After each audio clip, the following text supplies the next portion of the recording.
Hey, hey, welcome to the Flow and Flourish Podcast. This is the safe space where we talk openly and honestly about all the things that can come up as we juggle competing priorities and learn how to put ourselves first so that we can flow and flourish in every single area of our lives. In order to do that, though, I believe that you have to understand the connection between your ability to flow and flourish and your capacity. So I have based this podcast on 5 different areas of flow that will help you to increase your capacity for sustainable success throughout your personal and professional life. If you are new to the podcast, then welcome to your tribe of like-hearted and like-minded women who are here to support you, encourage you, and snatch your edges when you need it, because that's what we do here. Just know that you are in good company and are exactly where you're supposed to be, so keep listening. For those of you who are not new to this, but true to this, welcome back to the podcast. I am so thankful for each and every one of you, and I'm excited to get into today's episode, which is being brought to you by the Capacity Calculator. Yes, this is a free tool that I created for each and every one of us so that we can regularly check our capacity. This tool is made so that you have an idea of how much capacity you actually have. And remember, capacity is the amount of time and resources you have available to do all the things you need to do in your personal and professional life. So if you have not taken it before, then I highly encourage you to go ahead, go take it now. And even if you've taken it before, take it again. This tool is here for you to check your capacity on a regular basis so that you can flow and flourish in every single area of your life. The link is right here in the show notes as well as all over my social media. And if you can't find it, let me know. In the meantime, let's get the show started. Jatia Jones. I am so excited. I know I just feel like a little schoolgirl, but I am excited and delighted to have you on the Flow and Flourish podcast today. Welcome, ma'am. Thank you, ma'am. I'm excited to be here. Like, you already know. Girl, we got so much to talk about. And like I told you before we started recording, I've already given you this full-fledged intro with your bio and whatnot, but I would love if you could just kind of tell everybody how you came to be the clarity coach and what that journey was like. Girl, definitely. So it was a journey. Let's just start there. Period. Ain't it always? Exactly. So I was sick and tired of being sick and tired, child. Of not manifesting what I guess I couldn't say I clearly had a vision of what was supposed to be, but I knew it was more. Just flat out. It was supposed to be more. And so I then was listening to Patrice Washington's podcast, Filling My Cup in Cube Land. And she mentioned her Purpose of Platform program. And I had to pray about that price tag, but I woke up the next morning and it was still tugging at my gut. So I went ahead and spent the money that was already spent. Oh, you did that too? You made a way out of no way. Okay. That part. All right. Not the only one. And I did. And it was a short period of time, you know, in the grand scheme of things, where I was literally just being me and the inquisitive person that I am and trying to really make sense of what people were saying, right? And so I was like, well, and so Patrice was like, you do clarity. I was like, no, I'm here for natural network because I came in as the natural networker. I just wanted to know how to make more money helping people network. No, I'm not here for clarity. And she's like, yes, ma'am, you are. And I was like, let me sit with this for a minute. So shut it down. You know, she was right. I don't even know why I tried to dispute this thing. I'm about to say, like, so you said, no, ma'am, Patrice, what I'm not going to do is I'm here for natural networking. Exactly. But she really helped me to see, you know, I always say, when it's your baby, when it's your thing, it's so close that you really can't see it for what it is. And so she really helped me see that the best networkers are clear on what they want, what they need, and how to communicate that. And I was like, well, touche. So that's when I started to begin to accept that she was right. When she was right the whole time, right? I just paid this money because she was right, right? So that was like the beginning of that journey, was to not totally switch it up, but just pivot my mindset and how I approach things. And then the clarity's in the doing. And so then I began to realize, well, duh, Jatia, this only makes sense because your background is in technical communication. You take technical things and make it make sense. You make it clear. Who would have thought that it only made sense to do what you've been doing? So that began that journey. And that's how I dived into clarity coaching specifically. Wow. I've always wondered and never asked you how you became the clarity coach and where you kind of fit into the scheme of things. Had no idea you participated in Purpose to Platform and then became the clarity coach, because like you, listening to her podcast, Filling Up My Cup in Cube Central, right? Mm-hmm. I'm so proud of your journey and so thankful that I'm coming into that awareness here on the podcast today, because I had no idea. I always wondered, I thought maybe, you were already in cahoots with her and you came in just as the clarity coach, not through Purpose to Platform. Wow. Okay.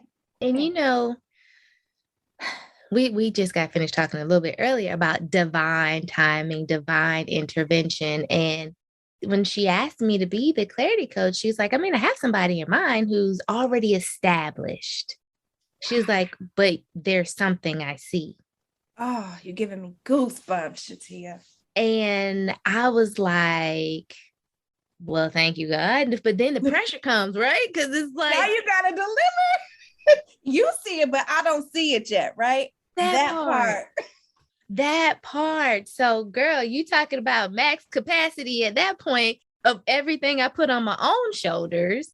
But yeah, that was how it happened. And I'm so grateful and thankful. That's why if you heard me on her podcast or any of her other stuff, I'm always like, I'll always say yes, because it completely changed my life. Like, completely. Yeah. Oh my gosh. Had no idea. Yeah, that delivery part, like, even, it's funny. I recorded a podcast with Courage last week and talked about how, she became the faith coach and she went kicking and screaming. And then I was actually recording a podcast earlier today with Tiffany, who was part of P2P as well. Uh-huh. And she said similarly, she went and started to do what she was doing, kicking and screaming. But that confidence at the beginning is not always there. And so just to hear you talk about that out loud, and with me thinking about capacity, tying it all together, right? You say that the clarity is in the doing. And so what I remember saying to myself and hearing over and over as I became the capacity coach and still going is that clarity breeds confidence too. And so I want you to talk a little bit about that, because I know as you started to deliver what Patrice asked you to do with the clarity, how did that work with your confidence?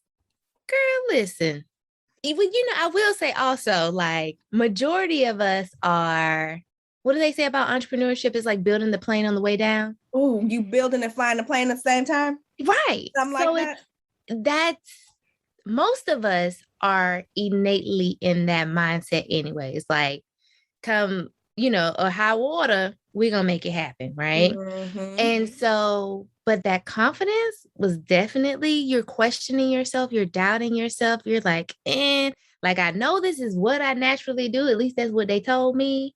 But like, what do I do? Right. So I was even talking to that coaching in the P2P program earlier today, and we were talking about methods. And I told them the method part was the hardest part for me. Because again, it was that thing when it's so close to you and you just naturally do it. It's like, there's no rhyme or reason to this when it really is. You just never paid any attention. So yes, you're right. Clarity breeds confidence and courage, because like the young kids say, when your money funny, you move funny, right? And it's the same thing. Like when you are questioning and you not solid in where you're going next, where you're stepping next, or even, just thinking about a video game or a movie or landmines and things like that, and you don't know if it's safe to go forward or left or right, like you're hesitant, it breeds more fear than anything when you're unclear. But once you're clear in the what, the how, and the who, and the whose you are, then girl, you out here moving fancy and free, not questioning. Like you just not fancy and free. Fancy and free. You have the whole mood of the who she thinks she is. Like me, like because I'm a big deal, a real big deal, as a matter of fact. A real big deal. That's when you start to put the in front of I am the with a stressor, because you're clear and you're confident in that. And you can move with the courage that, your next step is your best step. Mm-hmm. Oh, you have said so much. Just because I relate this so much to my own journey with that confidence. Like you said, if you're not clear, then it's taking up your mental capacity, your emotional capacity, even your physical capacity. I remember being in HR and people coming into my office like, listen, there's a promotion available in my department. I know I have the skill set, but I need some interview tips, or, just their body language. They would be sitting like hunched over. And I would say, look, I'm going to take my HR hat off real quick. Okay. Throw it across the room. Sit up and put shoulders up. Okay. Sit up confidently, because the first thing that, the hiring manager, whoever it is that you're talking to about this position, is going to notice is your physical. Sit like you own it. And so really that clarity of whose you are, right? What you bring to the table, all of those different things impact your confidence, which is tied directly to your capacity. Because if in your mind, you're circling back and forth around whether you really can do this, is God really talking to you? Are you sure that's what you want me to do? Right. Like, ma'am, talk to me about how you see clarity and capacity intertwined. Girl, listen, capacity also breeds clarity, right? So because, I'm a visual learner. So in my mind, the little cubby hole bin things that everybody uses for their bookshelves now, the pretty ones and stuff. Yes. So I see that like a box or whatever in my head. And we always just throw stuff in there, trying to be organized, but basically hiding the junk, hiding boxes the mess of everything you don't want to deal with. Mm-hmm. Right. And it's I got pretty some on in my the sunroom right there. Ain't gonna lie. Look, I was looking at my bookshelf. I was like, because it's hiding all the stuff, right? It's nothing organized in that thing, but it looks pretty on the outside of the bookshelf, right? But when it becomes full and you try to push the drawer in and it's not going, and the mess starts to spill out, right? And so in my mind, capacity is very similar to that, but you're in that box too. And it's all being piled on top of you. And so when you're smothered by all of the things, you can't see that there's an outside to this box. You can't see the light of day, because to you, you're just covered and smothered by all of the things.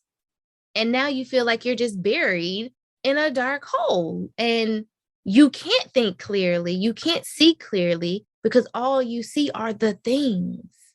Your mind is cluttered. Your space is cluttered. So when you actually have the capacity, because you're maintaining all of your flow areas, right? The heart, so when those are maintained, it creates a lane for clarity. I can actually see I'm rested. I'm not snappy, but because we've normalized being at max capacity. Girl. It's like, it's not until you feel buried by all the things that then you're like, okay, I'm ready to take my Superwoman cape off, instead of just managing your capacity to be able to be Superwoman. So yeah, I thoroughly think without capacity, there's no clarity. Like, I'm speechless for real. I know we've talked about this before, but just the visual that you gave of being buried underneath everything, right? All the stuff that's going on in your heart, all the stuff that's going on in your head, all the money that you may have had but mismanaged because you stressing yourself out and spending like you ain't got no sense. All the stuff that's sitting on top of your faith because you're frustrated how God may have let you down. So you felt in a situation that you don't even know later on going to work out for your good. That's not neither here now. Right. You can't see it though, right? Because everything is on top of it. Your capacity is full, it's completely full, causing you to not be clear on what's the next best step. What's any step to take? Like, where do I start? You don't even know where to start. So, thank you for helping create that visual of what capacity looks like. And so with that, I want to ask you too, what do you do to manage your own capacity? Because it's funny, I was thinking about this earlier, how coaches need coaches too. And listen, I was telling Tiffany earlier, it's so much easier for me to tell somebody else what to do and how to do it than to take my own advice. And I'm not even going to sit here and play myself, right? So I know that frequently we pour into each other, right? So how do you manage your capacity? Well, you know this because I told you the other day, I thought I was doing a good job. However, apparently not so much. Because it's a process. It's a journey, boo. For the listeners, Nicole spoke in my conference recently, and she was asking us a list of questions, basically to let us see, what our capacity was like. And so she was like, so how often do you check in with yourself? I'm like, yeah, that's me. I do that all the time. Well, do you ask yourself this? Yeah. Well, no. And it kept being no's. And I was like, well, girl, you are all you have no capacity. But to answer your question, my main go-to is brain dumping because I am a visual person and I am an analyzer and a strategic thinker.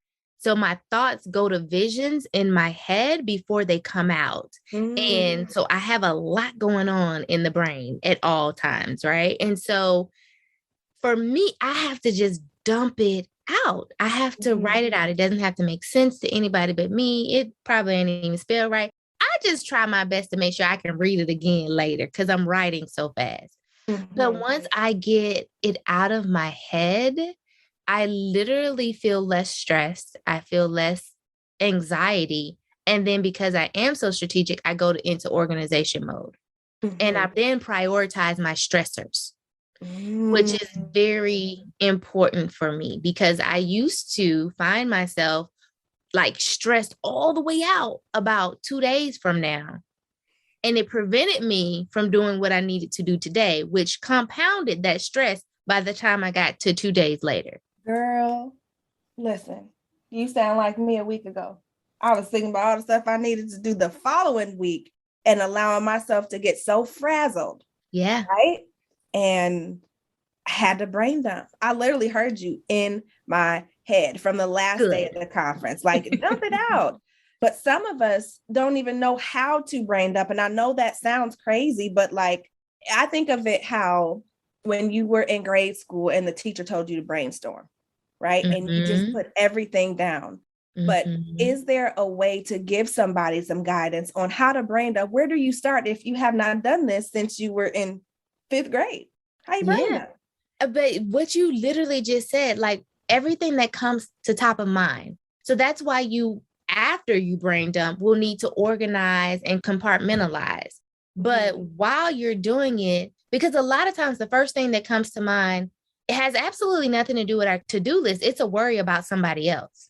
Like whether it's a worry about. Say that again. Say it one more time. Because since we operate at max capacity on a normal basis. It is a worry about someone else. Majority of the time, our capacity is filled up with other people's stuff, not ours. So it's either if you're a mom, making sure you're not late to pick up.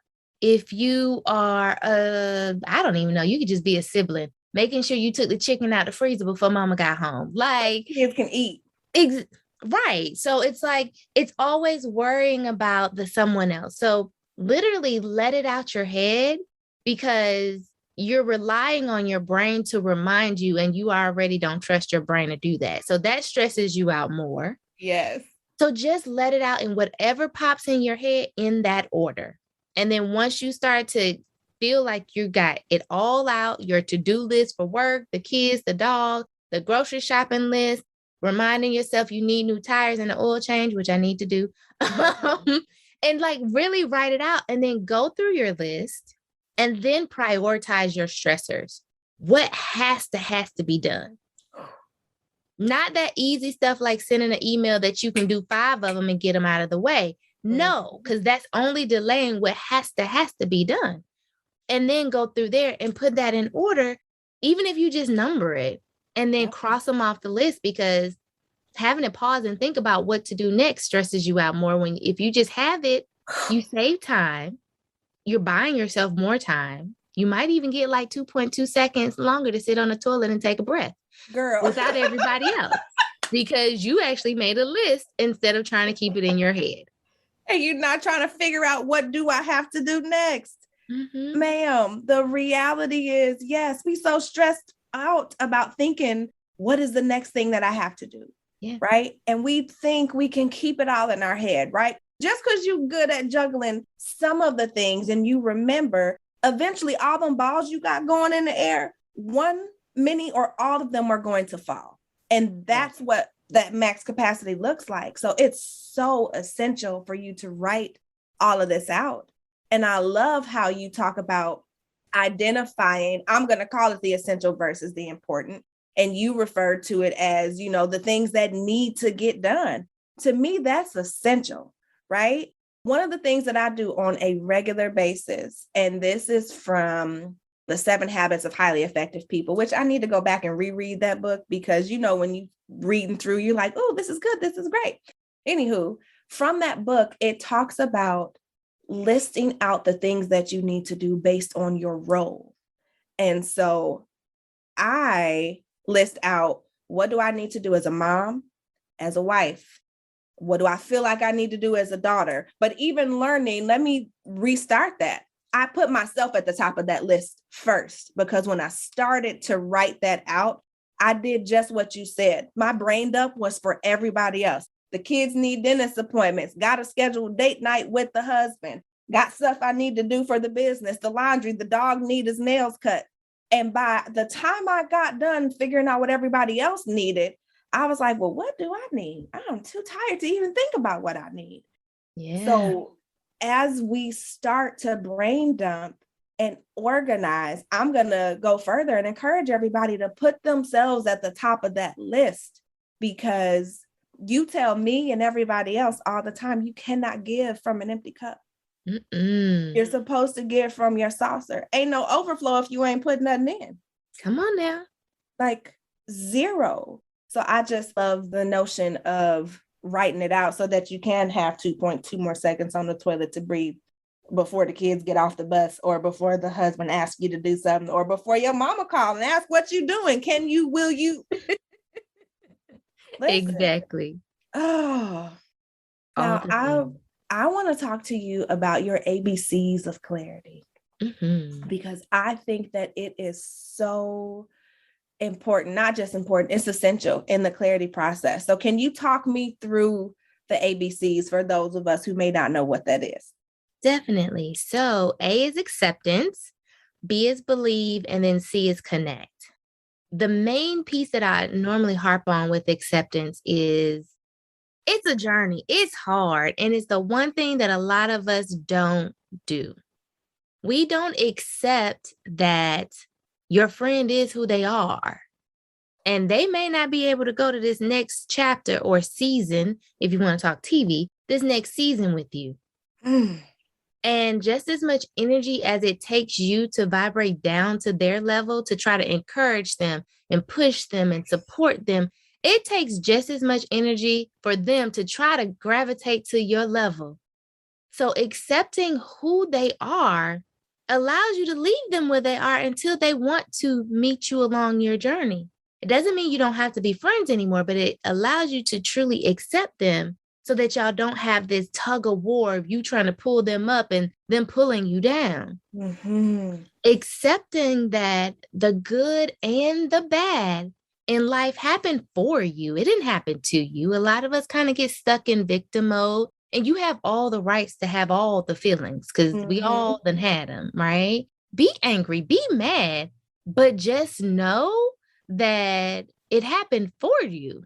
And it either prepared you for your next, it prepared you for your purpose, it's preparing you for something. But if you stay angry and in victim mode, you won't be able to identify that you're already prepared when you get to your next. You'll still just be talking about what happened and not what you learned from it. And so acceptance is so big in that. Accepting that you're different.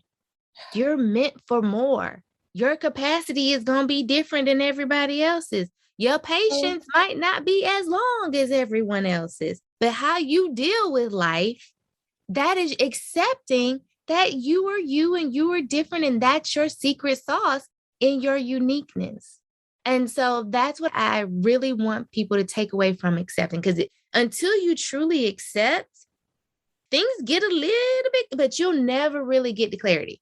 You just won't, because you're too busy stuck either in your past or your present to even be able to go to your future. Listen, just in that, like I recently did a live on telling the truth.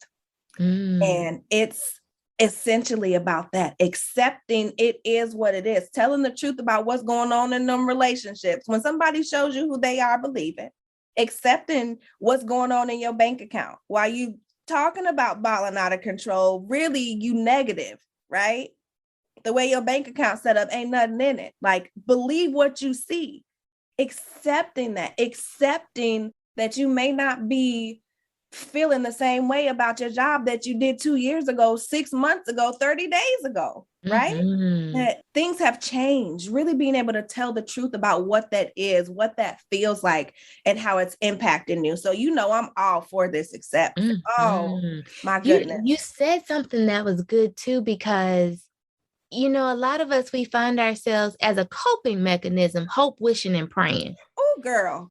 We're hope, wishing, and praying the situation to get better, but we ain't doing nothing about it. We're hope, wishing, and praying that friend gonna act right. We hope, wishing, and praying he gonna see how much I do for him, and then he'll love me the way I need him to.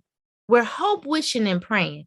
I'm not gonna tell you not to pray, but that hoping and that wishing, boo-boo, leave it on the table. And like you said, it is what it is, and accept it for what it is, because that's when you'll be able to make that educated decision for yourself, especially in a relationship. And I hate to say, just speaking to my women, but a lot of times it is us, that the guy said what he said, but his actions show us that he cared. And we sitting here mad at him because we volunteered to still enter into this relationship, this situationship, when he told us he don't do relationships. But he's doing for us. He's asking us out. He's treating us. He's making us have all the feels. But he told you, he said what he said. So if the actions and the words don't align, you need to accept that it's not what it is. It's not what you're hoping and wishing and praying it will be. And that is why you're upset. That is why you're angry. And unfortunately, you're not going to like this. You shouldn't be mad at him. You should be mad at yourself, because he told you what it was. And you chose to enter into an agreement with that knowledge, hoping, wishing that you could change something.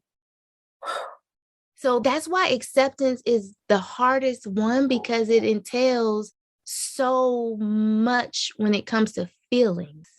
And feelings are real, but they're temporary, but they cloud our decision-making skills on a permanent basis. I don't even know what to say to that. Just like, it clouds our decision-making on a permanent basis. We're allowing these temporary feelings to permanently block our capacity to see clearly, to block our capacity to release what is, right? Or release what we want and hope it to be, and accept it for what it really is.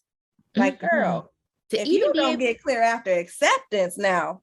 Like, that is the Kickstarter. And it's so freeing, because it's freeing in spirit and mind, because you're not triggered by the past things that triggered those emotions. You don't walk back into the same traps. Well, I can't even call it traps. You can't voluntarily walk into the same situations with a different person, because you literally are clear, because you accept it for what it is. You accept what you really hope and desire, but you stop settling for what you really don't want, and you maintain until you get what you really truly want. but it also allows you to let go of so much so that you can have the capacity to live the life that you desire. And so that's how we get to believing that you truly deserve that vision you have in your head.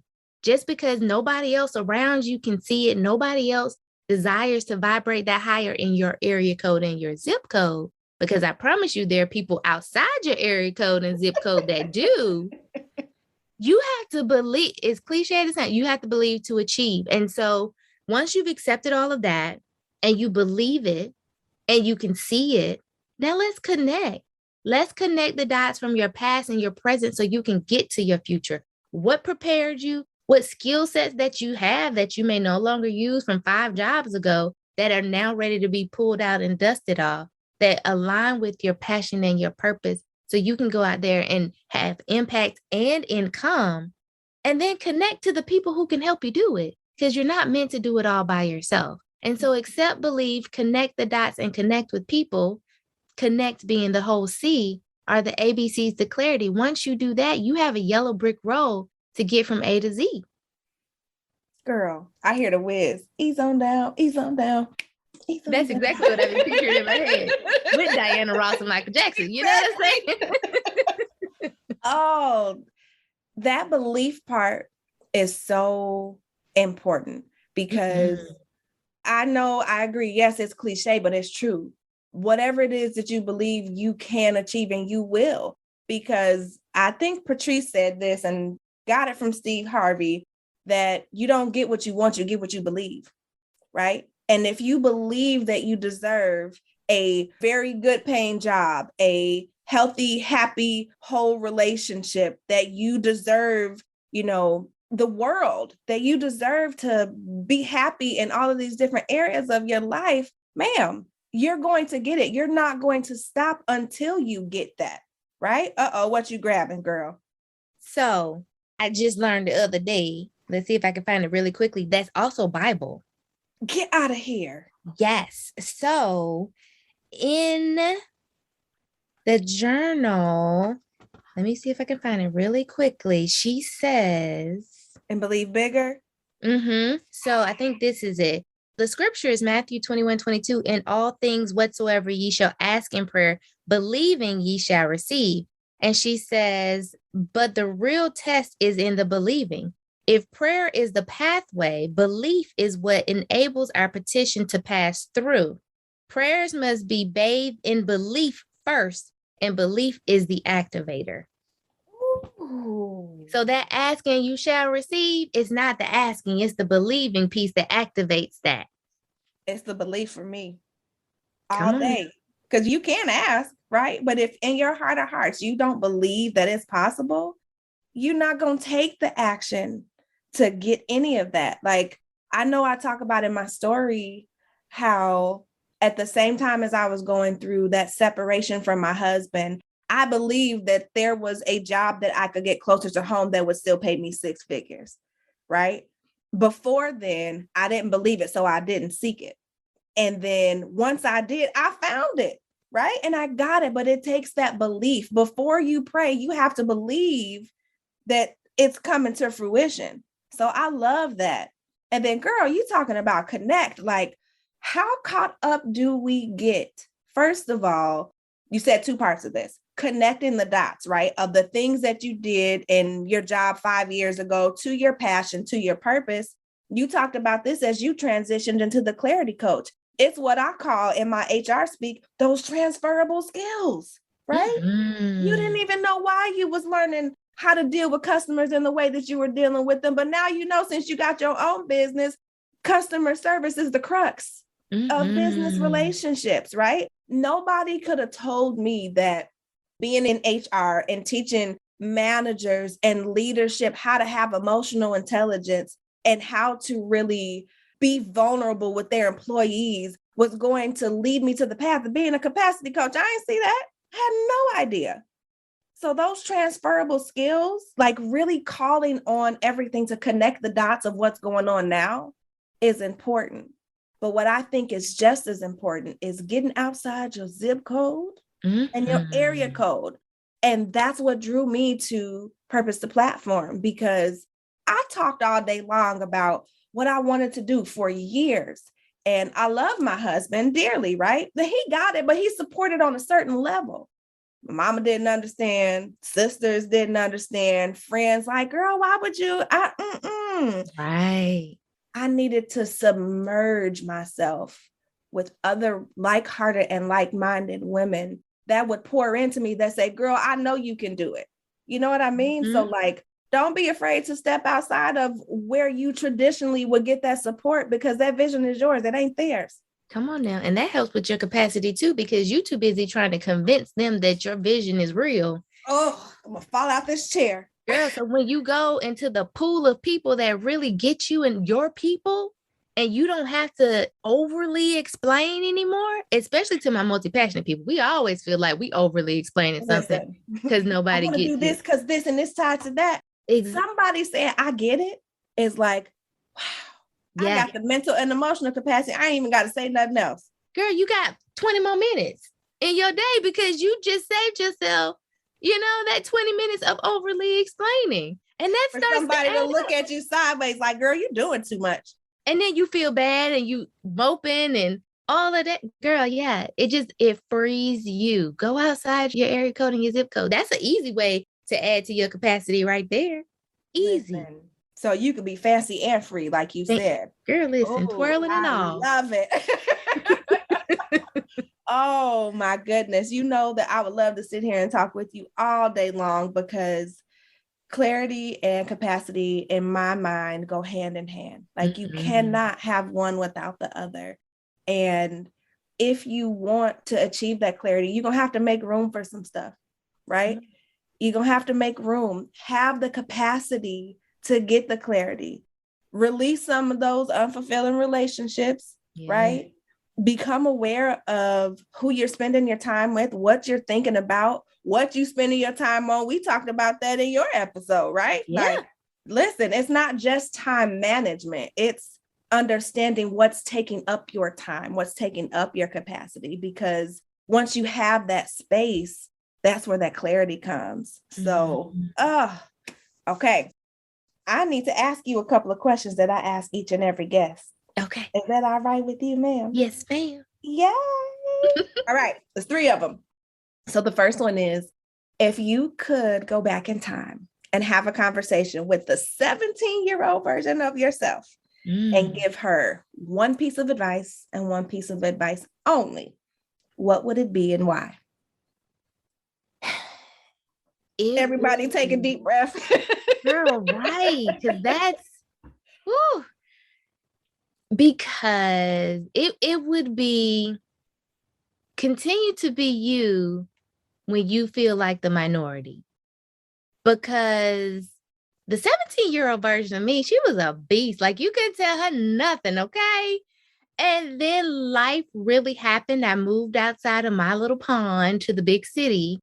And everybody, I was like, am I the crazy one? Like, what is going on? But at the same time, as I went through that journey, I realized on the outside, they were that pretty box we were talking about earlier, but they had no real core values, morals, didn't know a true definition of friendship, but they were killing it in their careers. They were did it. And I was the minority saying, no, that don't feel right. I don't do that because this ain't that. Right. Like, so when you find yourself as the minority, whether it's because you stand strong in your faith or, you have family morals and values that don't align with certain people, no matter how pretty the box looks on the outside, continue to be you, even when you're the minority. I love that. And that is so good. I say over and over, I ask about 17 because I know that was it was a pivotal age for me. It was a crossroad. And I'm finding that, like myself, many of us, that was a pivotal age, because 17-year-old version of me, girl, you could definitely tell me nothing. I graduated high school a year early, was on my way to college, girl. You say what now? Say, huh? Come on. I love it. Oh, such a good answer. Okay. Since we are on the Flow and Flourish podcast and talking about capacity, tell me something that you do on a regular basis to make sure that you're able to flow and flourish and have capacity on a daily basis. I guess I would say my daily is I have my core people that I check in with. So I guess that's our relationship piece. And they're friends, but it's accountability because we're like-minded and like-hearted. So it's like, girl, what's on your to-do list today? Yes. What are we accomplishing today? And it kind of just picks up the conversation from last night. And we thank God for virtual apps and stuff like Glide and Marco Polo, because we use it to no end. And it's just like, or it's one of those things where I can send you a message. You can see my face, you can hear me, you can feel me, but you don't have to check it until you have the capacity. Girl. So that would be the check-ins with those core people, like, and the people that I can not have no makeup on, no eyebrows on, no whatever. And come with my bonnet that's under here, deep conditioning. Exactly. And start your day full because you started it on a positive note. You have that all the feels because you got checked in with or checked on and you got poured into and poured into, so. I love that. Because the relationship piece is so important. One of the things that we didn't talk a little bit about that I want to bring up is how the relationship piece, yes, is important, but we neglect that piece so often because, we've been hurt or because our family may not believe in our vision or our friends think we're crazy. But when you get around those like-hearted, like-minded women that not only fill you up and pour into you, and you can, give that freely without twisting somebody's arm to try to make themselves better, that essentially is returning to you. So I love that you are taking the time and the intentionality to cultivate and build those relationships. I'm gonna have to start doing that.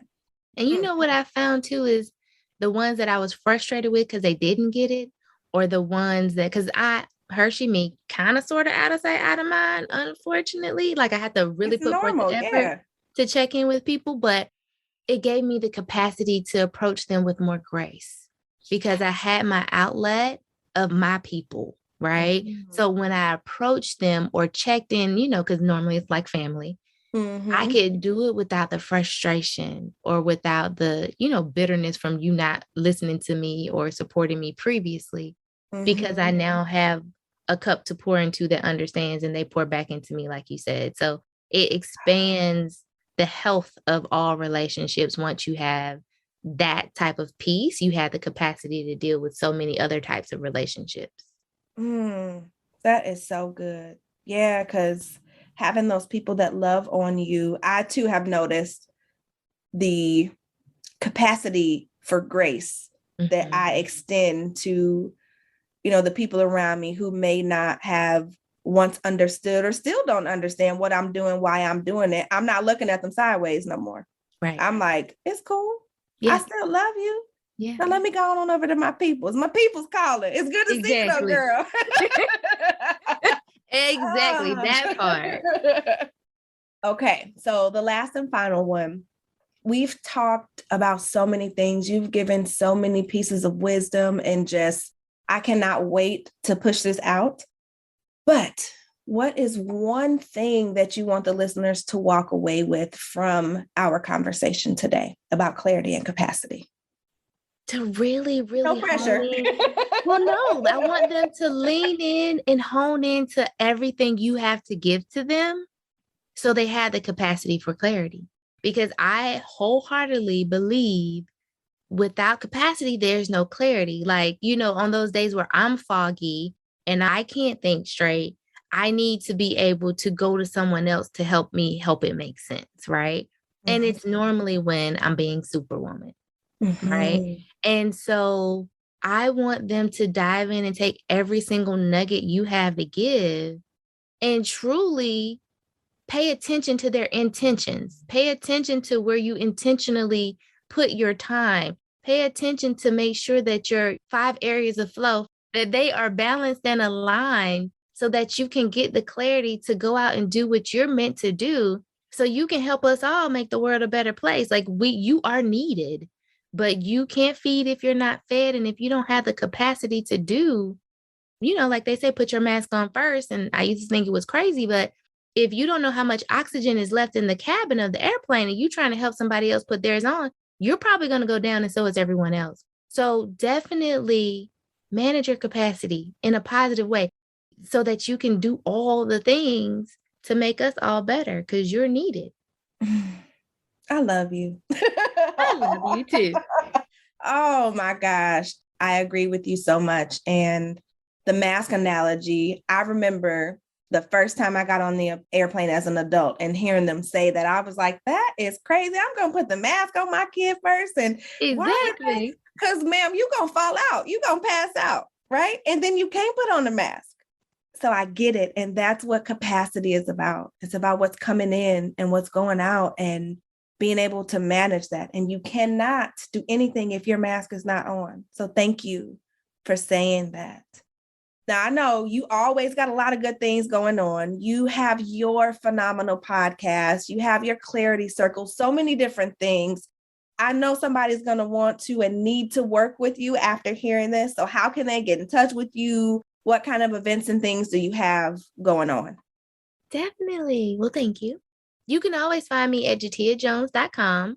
I respond on Instagram, Jatia Jones. I have all the other platforms, but I may not get to you right away. And then right now, what's coming up would be the Clarity Circle. Enrollment is open and it's basically this, but focused on business. So we talk, we brainstorm, we collectively pool our resources together. You have different perspectives of individuals outside your area code and zip code. And we truly help you manifest and expand that vision and or create that thing that doesn't exist. So that's the Clarity Circle. We would love to have you. And that's all we have really going on to close out this good year, 2021. I was listening to another P2P sister podcast yesterday, and it was an older version, but she said somebody told her that 2021 was just 2020 with a wig on, and she wasn't going. Facts. Oh my God. Let's not do that. Oh, I so appreciate you for your time, your energy, your expertise, just all the ways that you've been able to help me personally for, allowing me on your platform in multiple ways to be in the conference. Just, I value what you do so much, and you are changing so many lives. And I'm just thankful for you saying yes to the podcast. I know, girl, we're going to collaborate again. You ain't getting rid of me. Look, I was just about to tell you that. I was going to say ditto to all of the above because, you've totally opened my eyes because I thought I was doing well over here, but apparently not. But no, I thank you for always saying yes. What you do is more than needed culturally, as a gender, as a whole, as a world, as a whole. So thank you for asking me on. Continue to do what you do. And, I'm always here to help if you need me. And I'm always going to be cheering you on virtually anyway. You may not hear me or see me, but I'm there. So, girl, same here. Oh, my goodness. Thank you, Jatia. Was that not everything that I said it was going to be? Just full of information, full of knowledge. And I really, really love how Jatia was able to help us understand how clarity and capacity go hand in hand. And is it just me, or is it perfect timing, right? We are at the beginning of a new year where most people, I should say, are working to really set themselves up for success for the entire year. And so I just want to encourage you to make room for what it is that you say is important, to make room for what you say it is that you value, and to really learn how to put that mask on first. While you're in the spirit or energy of new year, new me, or changing some of your habits, changing some of your mindsets, this is one of them. So understanding your capacity, understanding how it's linked to your clarity, and how ultimately it stems from being able to put that mask on first. Make sure you go and follow Jatia, get into her clarity circle. She has so many great things that are out here that are really helping all of us to be able to flow and flourish in every single area of our lives. And there's no better time like the present than to do that. So with that, I, of course, want to just thank you for being a listener. Thank you for taking time and listening today. And I want you to make sure that you come back next week because I'm talking about forgiveness. Yes, that's a heavy thing for some people, me included. But we'll be talking about forgiveness next week, and it's really not an episode that you want to miss. So until then, I thank you for allowing me into your space. I pray that your new year is off to a really, really, really good start, and know that I am here to help you create that balance, whatever it may look like for you, between your personal and professional life without ever having to sacrifice yourself, your family, or what matters most to you. Talk to you next week.